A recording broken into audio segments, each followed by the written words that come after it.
Shiv comes from a family business in the real estate sector, and other than handling his family business, he's also has his own startup in real estate or with a technological bent. I'll ask Shiv to talk a little bit more about his startup through the conversation.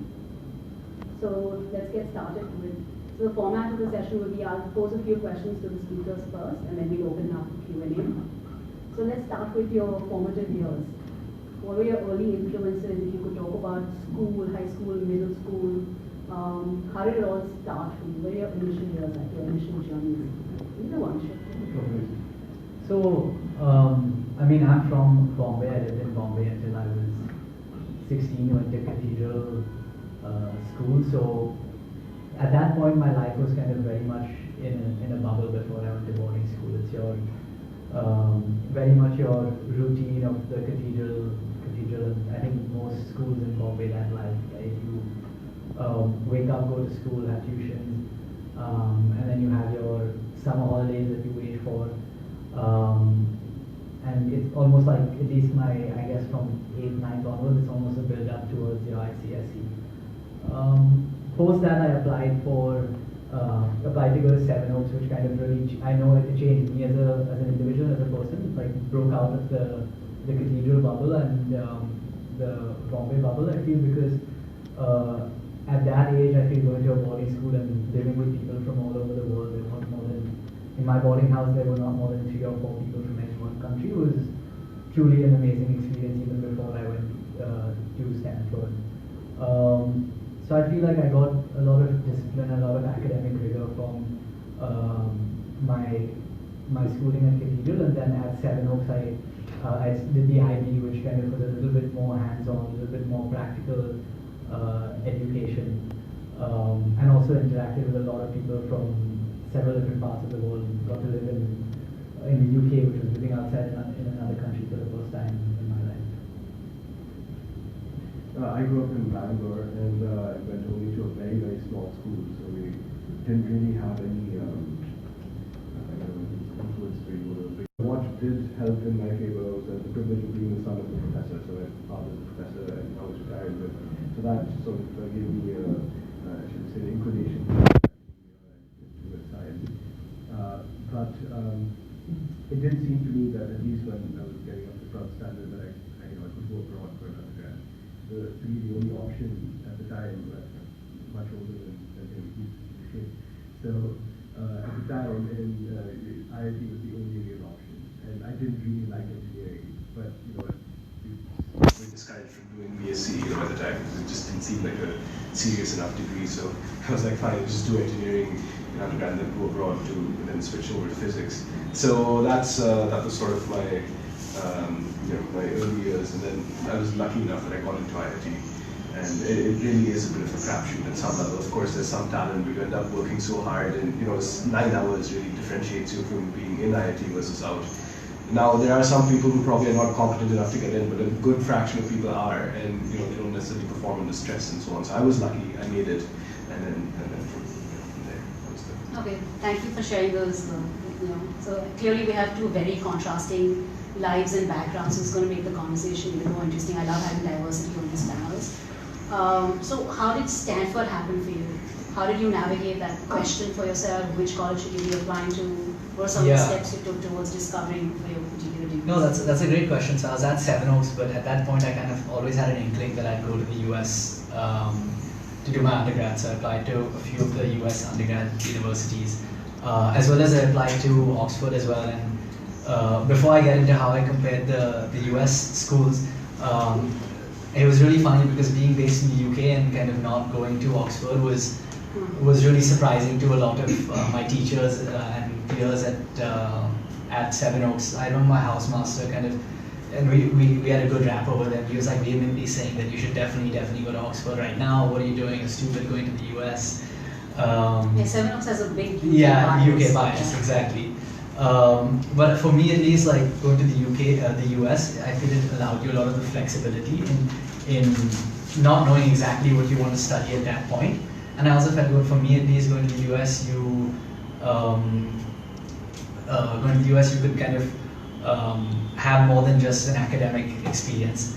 And then I visited a few of the schools that I got into, and then comparing the East Coast to the West Coast, just the lifestyle at Stanford in terms of, I remember when I visited, my friend who was a year above me took me around the place, and there were people on bikes or like cycles cycling around everywhere. They had an ice cream social, like the sun was out.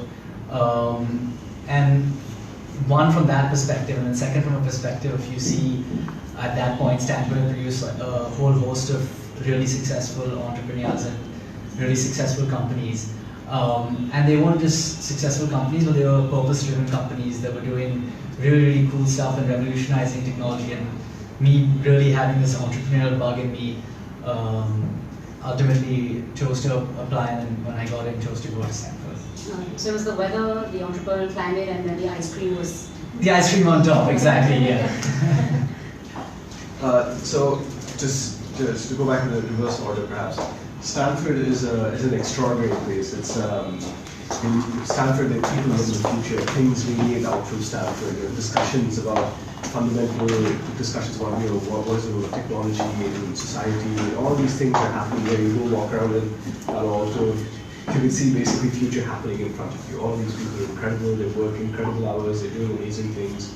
If you go to Wikipedia Stanford, I mean, this entry is staggering. It says that the Stanford Alumni have contributed $2 trillion to the U.S. economy. There's 80 congressmen, Supreme Court judges, Nobel laureates, 60 of them. Just an extraordinary place, and so interesting in many ways. It happens on campus as well. The previous president, John Hennessy, a very, very successful president, is just like a remarkable academic as well. But he was a hustler in the sense that he would raise money, and he was willing to say the tech matters quite a bit in the campus. And so there's all this conflict that's going on internally as well. How much does pure academics count? How much does tech and so on? So it's a very exciting place. You meet amazing people. Many of my friends ended up doing amazing things. So incredible place. But just to have another minute. Yeah, Going backwards, farther backwards in time, in IIT we have this silly way of saying, especially in IIT, we'll have to say, you go to mid-Stan work. This is the holy trio. So there's either MIT, Stanford. I don't know why I would say mid, but anyway, that's what we would say. So MIT, Stanford, and Berkeley. You get to one of these three, and you're sort of meet. So at the time when I applied, and my bravado, which just astonishes me, I only applied to 3 places. Stanford, Caltech, and Princeton. I mean, I didn't even think that there should be a safety school. It's just ridiculous, I mean, what are the chances you actually make it into these places, right? It's generally very, very slim. But very lucky that I got into Stanford. Again, there's a lot of luck involved because they get a huge number of applications, especially now, I think. In those times, maybe it wasn't quite as large a number, but nowadays, I think the competition is very aggressive. But I have to say, it's the most interesting place. I felt like I started breathing there. It's just education in India is just nothing compared to education in these top places in the US. So I just wanted to kind of, to what you said, and you kind of talk about like Stanford having such a big impact and like being in the future. And for me, I knew that from an outside perspective before going in, but I really didn't know what it meant in terms of the Stanford culture. And you saying that actually reminded me of a few things about what actually that meant when you're at Stanford. So something very quite simple, right? Like in India, or even when I studied at Seven Oaks, and even when I did my MBA on the East Coast, you'd always refer to a professor by Professor Uline. And I remember talking to my Professor Uline at one point, and this was one of my first conversations with him, and he's like, and I forgot what the question was, but he's like, no, call me, his name was Matt, call me Matt.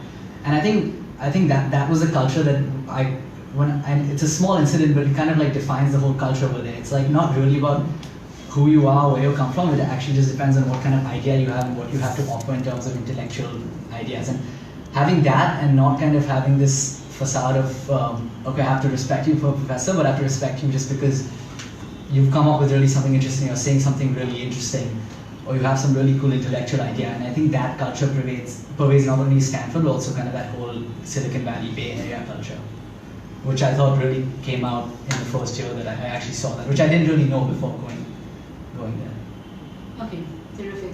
I'm going to keep mid-Stanford in mind next time I talk about schools. So a lot of people we speak to, especially the younger lot, they're very confused about declaring majors. A lot of them want to go in undecided, especially in the 11th and 12th, there's a lot of conflict about who they want to become. How did you guys know? How did you know you wanted to study physics? How did you know you wanted to become a scientist? You talked about your dad and having that early influence. Is there a way to do this? We get asked this all the time, like how do you figure out what you should be declaring as your major? How do you find out who you really are and what you want to be? What was it for you? So for me, when I applied, I wasn't too sure what I wanted my major to be, and I think Stanford, at least from my perspective, was amazing in that regard. When I got in, I was like, I'm going to take the first year to take a bunch of different classes and figure out what exactly I want. So did you go in undeclared? Yeah, I went in undeclared. If I remember correctly, you need to indicate something on your Common App, but I went in undeclared, not knowing what I'm going to major in. In Stanford, you get into the whole school. So I went in and I took a bunch of different, Stanford actually has a quarter system compared to other schools, so it allowed me to explore several different classes.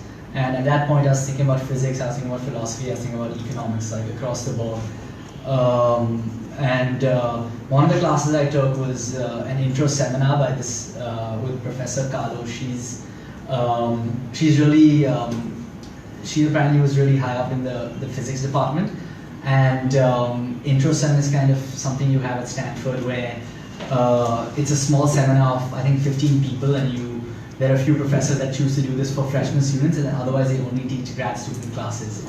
And taking that course really kind of convinced me to major and declare in physics. And I actually, so that class was on 21st century physics, so all the cool new modern stuff that's happening in physics.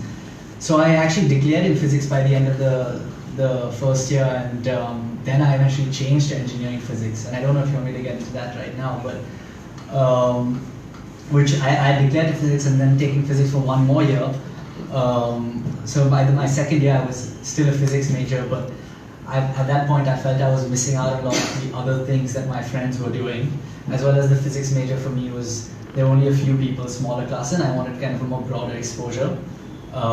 So Stanford, even in my second year, I had the flexibility to switch from one major to another major, which was great.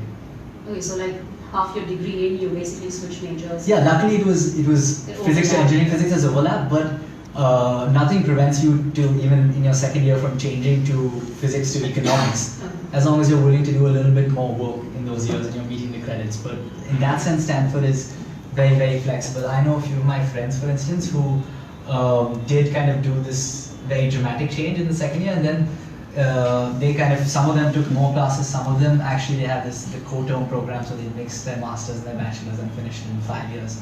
So in that sense, Stanford was very flexible, and in terms of, even like there's some classes that have prerequisites, right?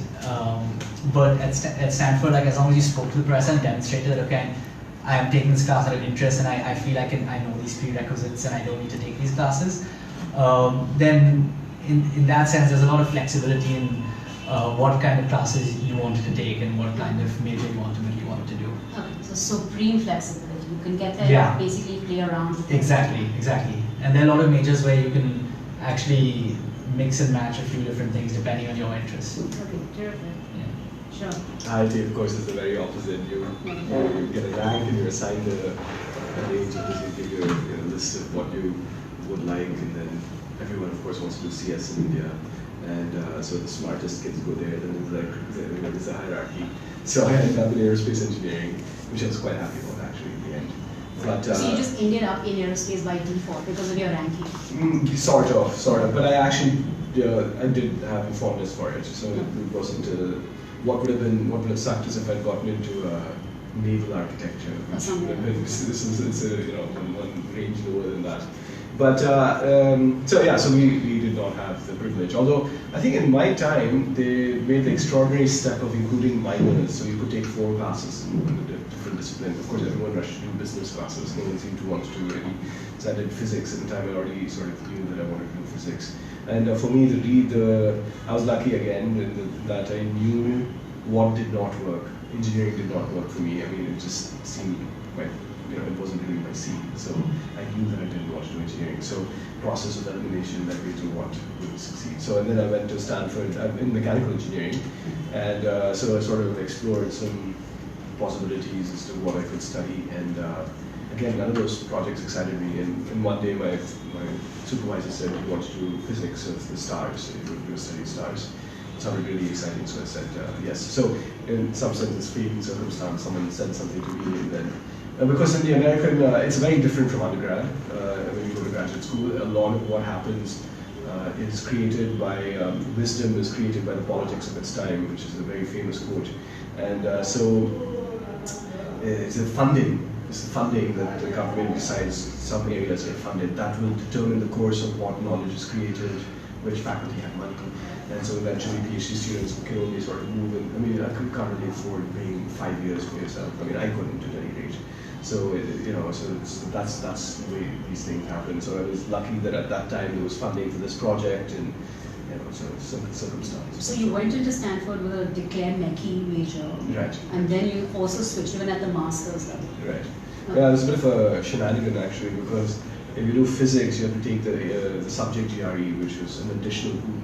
Yeah. It seemed very irritating. So I went into engineering, and then once you get to Stanford, as he says, it's very flexible. Then you can end up doing a PhD in English if you want. So that's what's nice about it. Okay, so let's move to getting a flavor of life while you were at school. Favorite class, professor, sort of favorite academic experience, something that you won't forget about your academic experience. Yeah, I mean, my favorite class, one was the one I already mentioned, and the other one was this class where it was a multidisciplinary class where we ended up with a robot, and it was a robot that had to compete with the other team's robots. So they put us into groups of 4, and there's a computer scientist, an electrical engineer, and a mechanical engineer. And the whole quarter, which is, I'd say, 10 weeks? Yeah, over the 10 weeks, the whole class is geared towards making this robot. And it has each year it has a different function. So in our year, we have to like collect coins from one side and put it to the other side, and different buckets have different values. But I think the main point was this class. One, it was very, very rigorous in terms of the number of hours required. It was much harder than most classes, but it didn't feel like work. It felt like you're pushing your theoretical knowledge of how these different components work, either on the electrical side, mechanical side, or in terms of actually coding and how all these play into each other. But I think again this exemplified Stanford pretty well. Like, we're not just learning this for the sake of learning it. It's like, what is the ultimate purpose of learning this? And the ultimate purpose of learning was this output robot that you had, right? That could do something, and that combined with actually working with 3 other people that I didn't know before this class. I think that's one class that was definitely my favorite class. Yeah. So like the outcome of it. Yeah, the actual like doing something for a specific purpose, not just learning it for the sake of learning it, right? Tangible outcome. Yeah, some tangible outcome made it really satisfying, and then also learning with other people made it even more satisfying, because it's not just kind of, okay, I can theoretically, I know that these are the things to do, but even simply like someone else. So there's one guy who was a computer science guy, so he's the one who coded everything. Now, what he coded in his time when he was in his room, as essentially as homework, and he comes to class when we're sitting together in the project room, has to fit into what my electrical engineering design was. Sure. And that back and forth and that interplay is something that it's in a way a very practical skill that I also learned. Yeah. Graduate student classes are very different from undergrad classes in that the faculty are not performing as much from students. They don't really care about. So, we're in undergrad class, freshman classes, the best teachers basically perform extraordinarily well. They have outsized personalities, and then they go and wow the students. So we don't really have that in graduate classes. But needless to say, I have to say 2 things about this. One, when I went to Stanford, I thought, I went to IIT, but I can easily breeze these classes. I was shocked actually in the very first semester. I ended up with a very bad grade in one class. It's a tough place. It's some really tough classes. People are doing some really serious work there. So that I learned right away that it's not a joke to be there. The standards are extremely high. And then the other thing is, over a course of several years, we have to take a lot of courses. You learn how to think, and that's not a really really immediate, or you don't really notice it. It's not something that happens overnight. So over the course of 3 years, you realize that you're a different person than you were when you came in. And so for me, IIT was learning by rote. Really Indian education, just memorize a lot of everything. But you go there and you start understanding fundamental concepts and so on. So I didn't realize that was happening. But 3 years in, I was just like, wow, now I know how to think. I don't think I've learned how to think quite as well if I hadn't gone to a place like that. So it's more of an intangible quality, I have to say. I can't really say that one person influenced me. One last thing. I found after my last year of my PhD, I suffered from a very severe, or maybe I spent a few months after my PhD there as a postdoc, I suffered from a severe bout of existential angst. Because I saw all these guys in physics, and it's just devastating, because each one is more accomplished than the other. They're there for a reason. I mean, it's just, you see these guys and you wonder, am I ever going to get to this stage, am I ever going to get here? So I can't say it was necessarily inspired by a lot of people. When I was very young, I didn't really know any better. I was just like, whatever, I just, bumble through college. And then you start to, start to think of them as colleagues, because you're also getting older and you say, this is a potential colleague, then you understand that these guys are just really, really accomplished. And it's a bit intimidating, Now I'm not. But at the time, this was a decade ago, I was very upset for a few months. I was just like, why am I in science? I'm not a Stanford professor.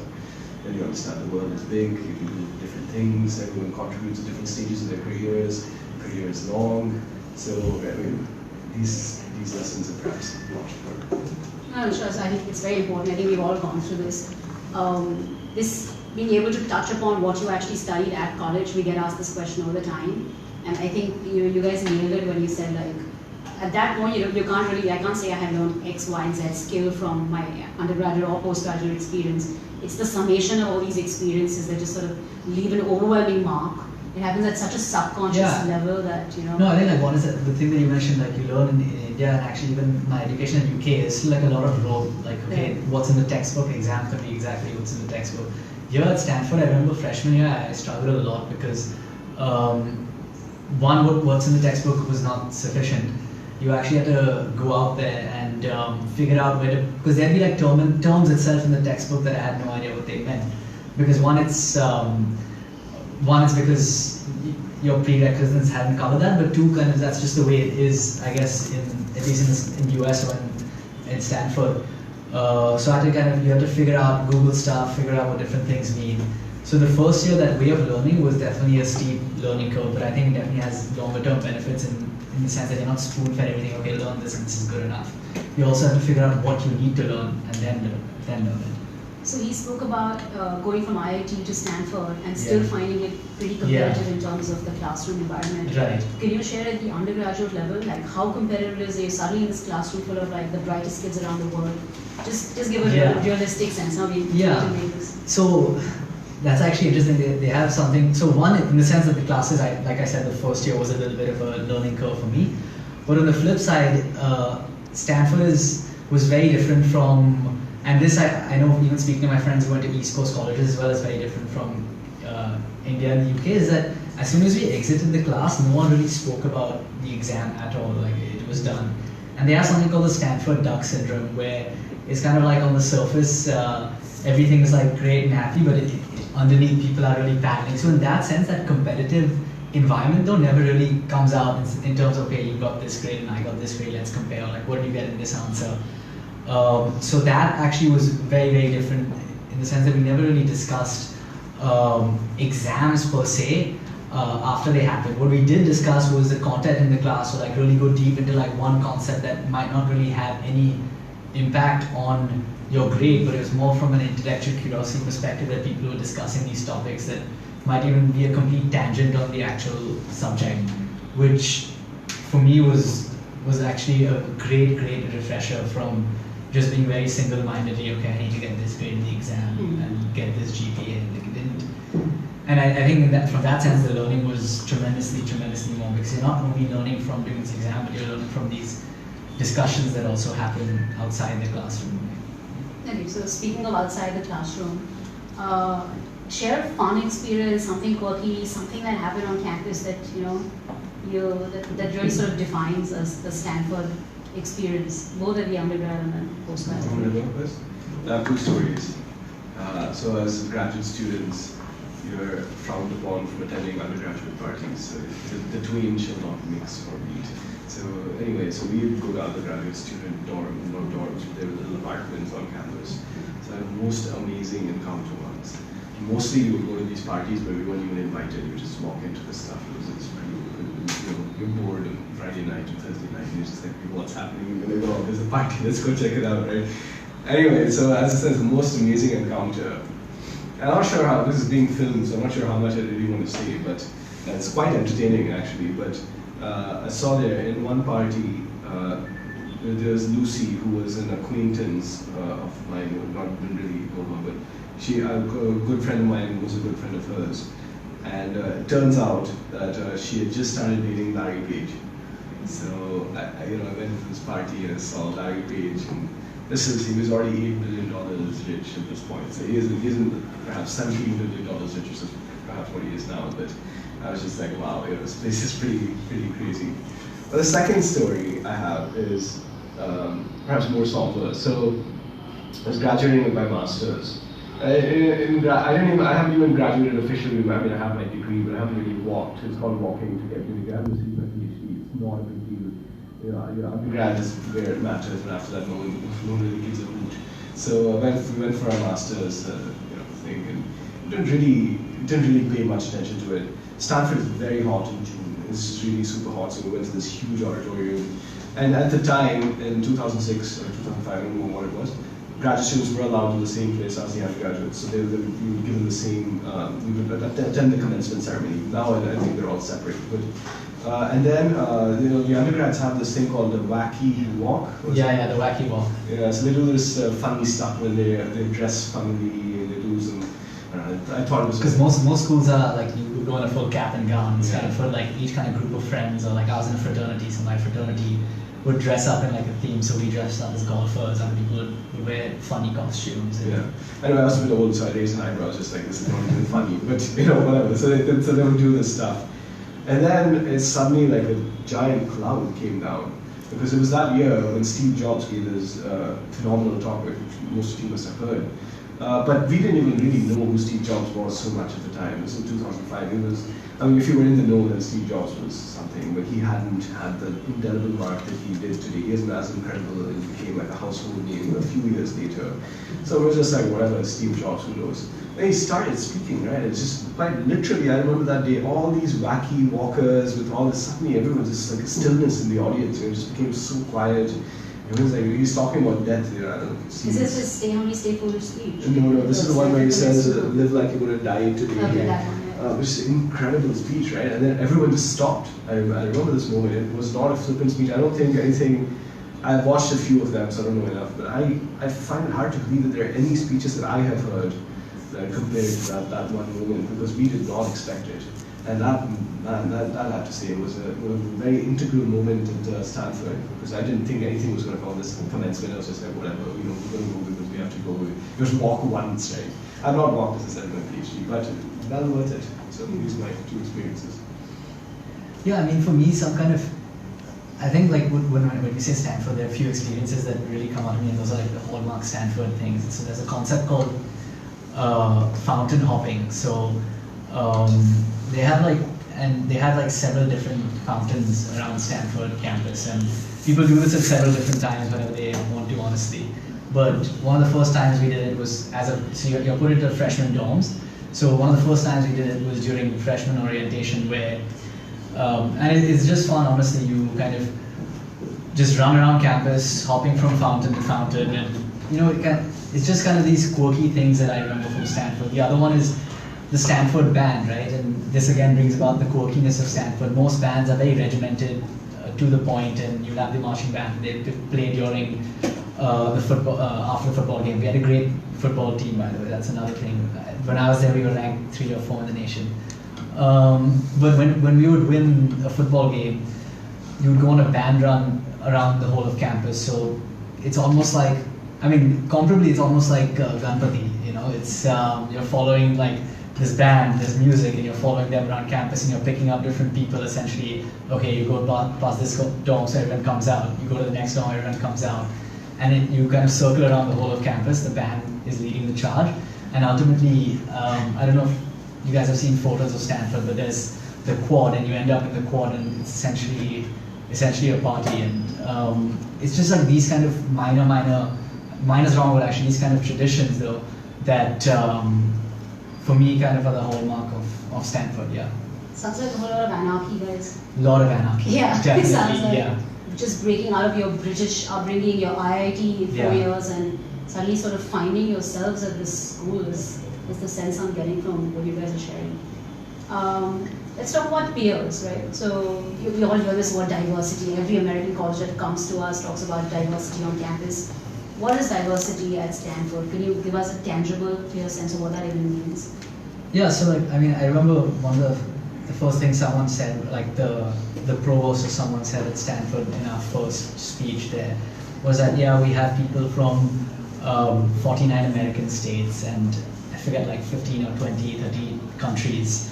So that diversity is definitely there, and that diversity is across a lot of the universities. But I think when I was in my freshman dorm, there was diversity in terms of background, right? So you had someone from this village in Kenya, as well as the son of this really famous venture capitalist, which I'll mention on camera, and then kind of the kind of socio-economic diversity, but also the diversity in kind of people's interests and people's thoughts, right? So I had a friend who's a really close friend who's from a very suburban Midwestern American town, who's now this amazing kind of computer scientist, coder. There's this other guy who essentially built his own electric guitar from scratch on campus, and you just have these people who come to Stanford with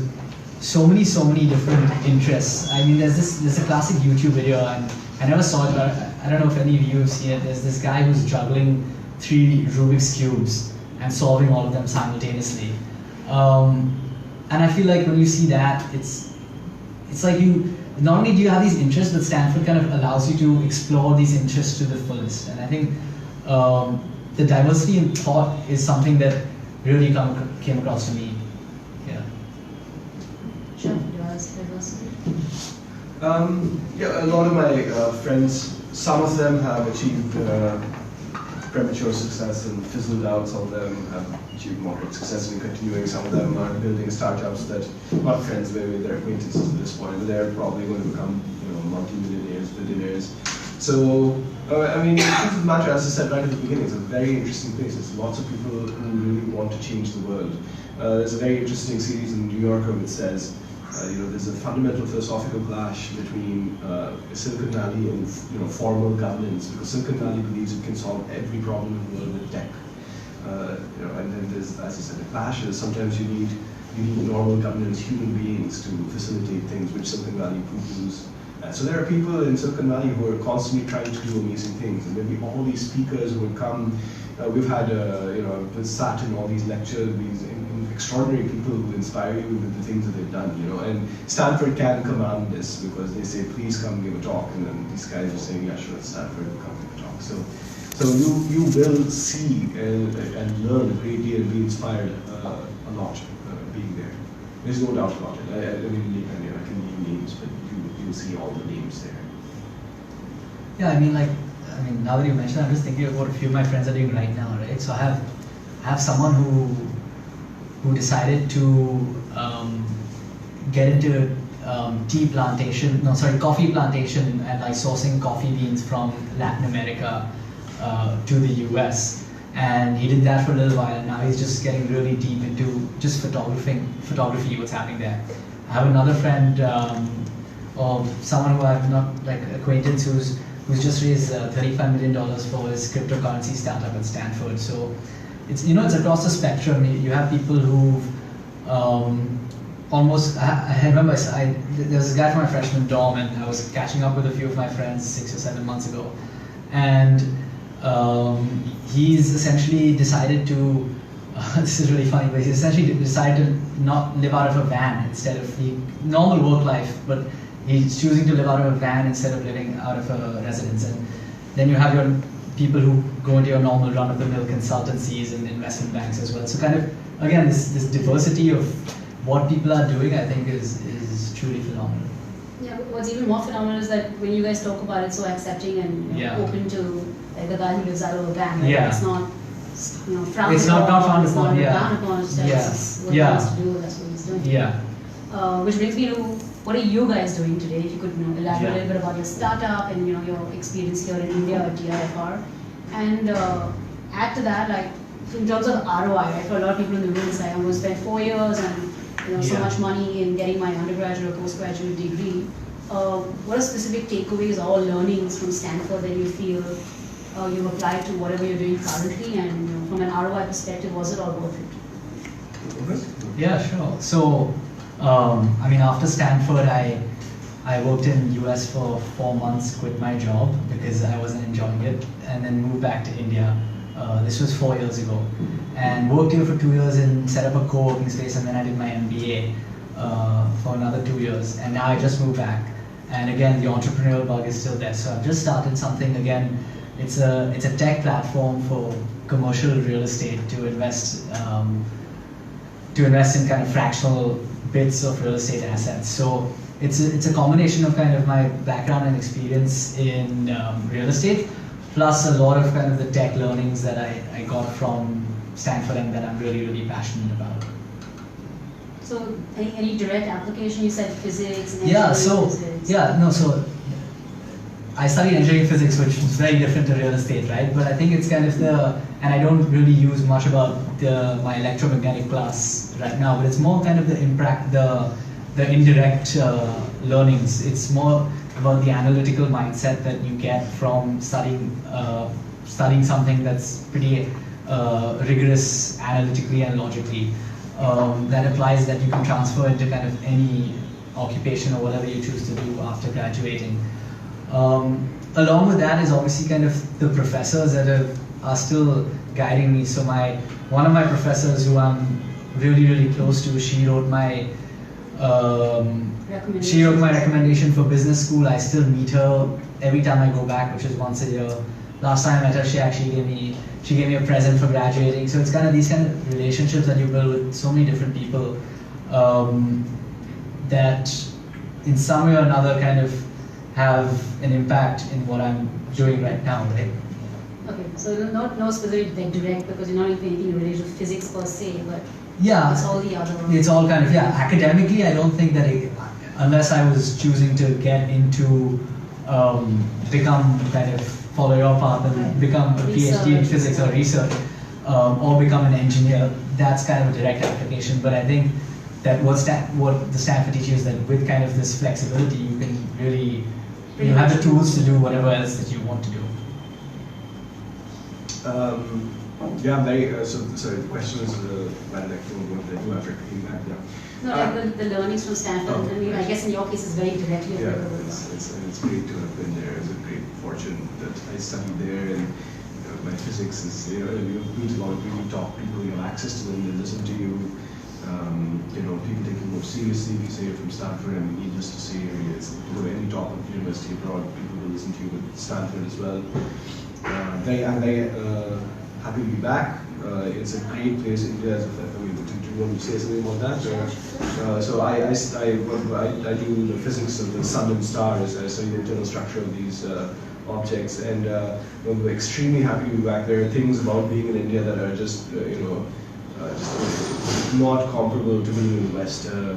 Family, of course, is the obvious thing that comes to mind, but a lot of the kids who come to Tata Institute where I teach and do research, these kids they're from little villages in different parts of India. Very, very smart kids. They don't have the opportunity, don't have the money to go anywhere significant. And they come here and they're just so eager to learn, So it's very fulfilling in a way that I think the West can't be. So in that sense, I'm very happy to be back here. The thing is that if you study at a place like Stanford, it really makes you, you can transmit some of the knowledge that you learn to people here, and that's very gratifying. And I didn't think it would be, but it's unless you do it, it's one of those things you have to have done it to understand what it means. So, but a great place. I feel like I'm very entrepreneurial also because I went to Stanford. As you were saying, it just sort of gets into your skin. You feel like there's so many more possibilities. Everything's a possibility. Why don't, instead of saying, oh yeah, this is the system, I increasingly think as I've grown older. I mean, the influence of Stanford has not waned with time. Where it's very deep set. I don't think of it actively, but it's very deep set within me. I think of ways that I can, change the system, or I'm just like, how do I can do things. There's no reason why someone should dictate to me what the system should be. I feel that's a very peculiarly Stanford mindset. I've been to places on the East Coast. Princeton is like the ivory tower, right? I mean, they're not telling you to go break the system, or as they call it, disrupt. It's a bit exhausting if you go to Stanford. Everyone wants to start. They want to do a startup. Everyone wants to disrupt. So that's a bit exhausting, but because 99.99% of them will do nothing of that sort. But it's much better than you go to like a place like Princeton. Is a bit. It's being recorded. It's a great place, but it's not exciting in the same way. So it makes you believe that you can sort of change things, and you don't have to sort of. It's not an anarchy thing you spoke about, right? It just seems to be sort of being built. One last question before we open up for Q&A. How do you feel connected to the school after all these years? Right? You graduated a while ago, and I know you spent the summer at Stanford. So if you could talk about like your relationship with the school post graduating and how that still flourishes and how you still feel that bond. You talk about your professor. Yeah, so one is the professor is another professor also that I'm constantly in touch with. In terms of being in touch with the institute, I'm kind of always going back there. I was part of, always also there for the India conference, right? So they're always kind of open to keep that relationship going on. There's also the Stanford group and the Stanford Angel group that you have in Bombay. There's a very strong network of those people here. And in terms of the actual people, or like the friends that I made over there, I had kind of two main groups of friends. One was like the international group of friends, and the other was the American group of friends. So the international ones, a lot of them are also still in San Francisco. But I had a core group of, say, 3 friends, and we kind of do a trip every year to somewhere different. And these guys are kind of still, they're still also in San Francisco. They're doing really cool stuff in the cancer space. But it's just kind of these relationships that you have that enable you to still be in touch with the university, along with the institution itself, which is very proactive in terms of having a lot of alumni meetups, both in India as well as at Stanford itself, that enabled you to kind of have that relationship still going. Okay, so connected back to the school, connected back to the home people, country, yeah. the people, the professors. Exactly, yeah. Sounds like a very deep-rooted engagement. But obviously you have to kind of do it yourself and reach out. You can have people who completely fall off the grid, and it's up to you kind of. Everything's there available for the taking, but it's up to you kind of who you reach out to, who you email. So self-driven. Yeah, self-driven, definitely. I have the opposite take on this. To be perfectly frank, by the time I left Stanford, I was tired of Stanford. I was just like, okay, I think I've learned what I need to learn from this place. I'm tired of everyone wanting to start something up, and it's just a bit exhausting, right? Because this tremendous hive mentality. Everyone's like, start up. Everyone needs to start something up. So I was just like, I need to go to the East Coast where, I used to live in New York, commute down to Princeton, and New York is more edgy, it seemed more exciting in ways that Silicon Valley seemed like a vanilla place. But I will say this, and so intellectually my ties with Stanford are quite minimal at the moment. We don't really connect or collaborate with too many people there anymore. But I did go back once for a friend's wedding, and I was just like, oh God, back to suburbia, because you see Stanford is like suburban, it's so suburban, everything is far. You have to have a car, you have to drive like 15 miles to do anything, right? You can't walk or something, which you can do in New York. So I got a bit tired of all that, and then I was just like, going back to suburbia, rolling my eyes. And then I went to this guy's wedding, and I was just like, oh my God, this is why I used to love this place. This professor I used to know, I didn't know him, but he was my roommate's professor in aerospace engineering. He quit a full chaired professorship. A chaired professorship is, you get extra benefits, distinguished, it's nice, it's not easy to get a chaired professorship. quit his full chair professorship. He had a startup. He sold off that startup. He started another company working directly funded by Larry Page to build flying cars. And I remember talking to the guy, my friend there, and he was like, yeah, we're about a year away from, the TSA, FAA approvals are in process. I don't know that they've actually made that much more progress, but I was just like, wow, this is the place, right? This is the future now. Like this is where it's spreading out from, And then this summer, I spent the summer there, and I had a meeting with someone at X, which is what they call Google X, their VC arm of Google. And they were really interesting thing.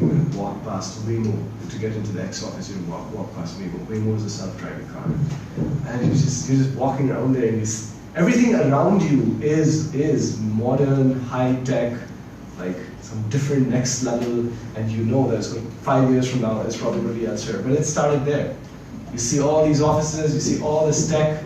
I remember this card swipe thing, they take in India also they get you come home and they take you a little strip, and that started in California, started in Palo Alto.